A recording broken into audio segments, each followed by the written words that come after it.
So I wanted to do a follow-up video here on a topic that we've been discussing on the channel, and that is the Dungeons & Dragons movie.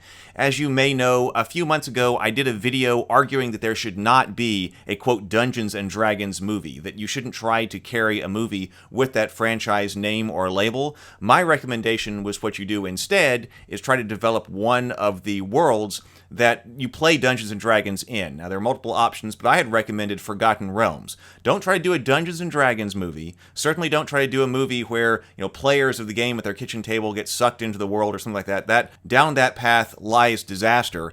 Instead, take one of the Dungeons & Dragons world and try to develop it with the seriousness and the gravitas of something like the Peter Jackson's Lord of the Rings trilogy, and then bring that out to fans. Well, in the interim, in the last few videos, people have told me in the comments that the new Dungeons & Dragons movie, first of all, has a trailer out, which I didn't know, and then also it is actually set in Forgotten Realms. And so my first response was, oh, well, that's interesting. Maybe they are moving in the right directions, a Forgotten Realms movie rather than a Dungeons & Dragons movie. So I went over and I watched the trailer. I'll tell you what I think. But first, in anticipation of the coming release of The Cultists Season 2, our comedy web show about modern-day D&D playing Lovecraftian cultists trying to worship Cthulhu in a world full of people who just don't understand, here on this YouTube channel, I'm giving away a premium board gaming table, if we can hit our YouTube goals. Subscribe to the channel and hit the link below for all of the information on the game table giveaway. So I went and watched the Dungeons & Dragons trailer, and did they get it right? Is this finally the way that we're going to get quality Dungeons & Dragons material on the silver screen? And in my opinion, no, it's not. I had some initial hope when people were telling me it is Forgotten Realms, it's set in the Forgotten Realms. So I was like, oh, okay, fantastic.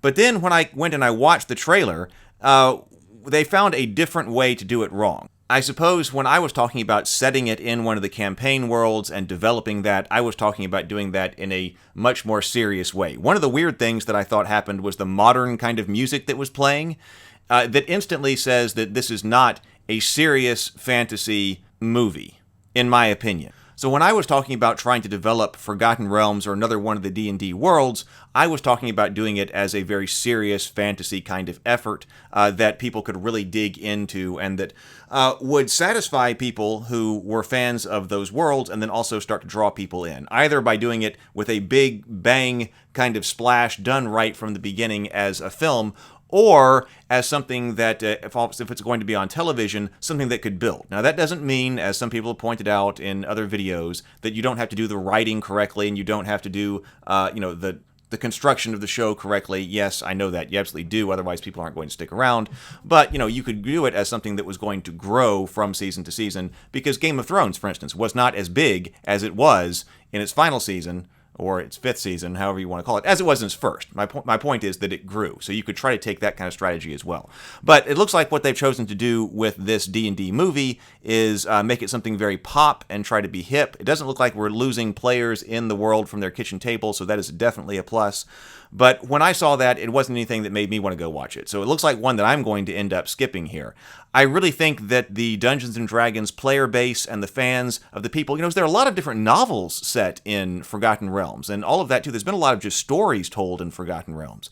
And I think that people who have been fans of that are really interested in being taken seriously, in having that world be a serious world like other fantasy worlds have been or tried to be, and I just don't feel like that kind of effort here is being put in. Now, they might still have something. They might still connect with a particular fan base. I'm not particularly well connected with, let's say, the much younger end of Dungeons & Dragons players today, because, of course, it has become much more popular, but I'm just not quite connected with that group like I am others. So it could be that when they see that trailer, they go, oh, wow, that is exactly what I was looking for out of a Dungeons & Dragons movie.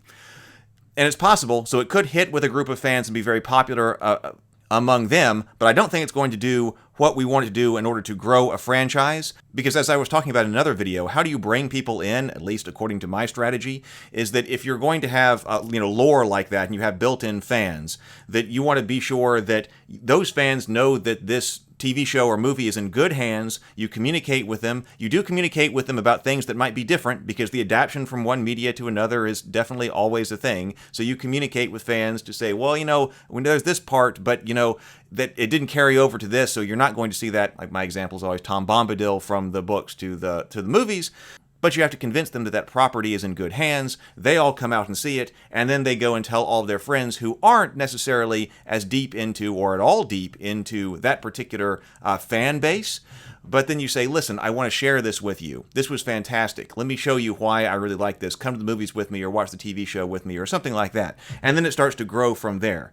That does not look like anything that's going to send me rushing to theaters to watch or to tell other people about, what Dungeons & Dragons and Forgotten Realms is. That could just be me. And a mistake, I think, as far as branding goes, is the giant Dungeons & Dragons at the end. See, I think I would have tried to downplay that and instead play up, okay, this is Forgotten Realms, especially if you're doing this as, a serious kind of show. R.A. Salvador's stories, Ed Greenwood, who developed Forgotten Realms.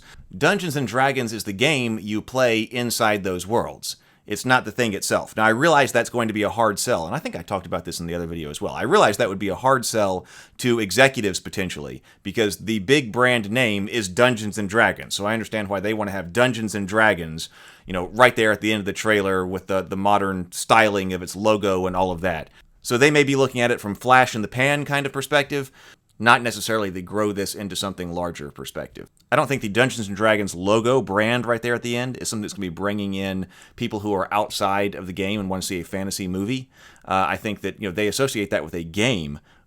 We need people's minds to be associated with great fantasy storytelling and an environment, which I'm not sure that Dungeons & Dragons conveys on its own. So anyway, that's what I think. Looks like I'll be skipping it. What do you think? Maybe I'm wrong. Let me know in the comments. Later. If you like what you saw, please like and subscribe. It'll be greatly appreciated. And also, please check out The Cultists, the web series on this channel about modern-day D&D playing Lovecraftian cultists who just want to worship Cthulhu in a world full of people who just don't understand. Season 1 is on the channel now. But also, please check out my YouTube channel. I have over 200 videos on tabletop gaming and the sci-fi and fantasy genres. If you enjoyed this video, you'll likely enjoy many of them as well.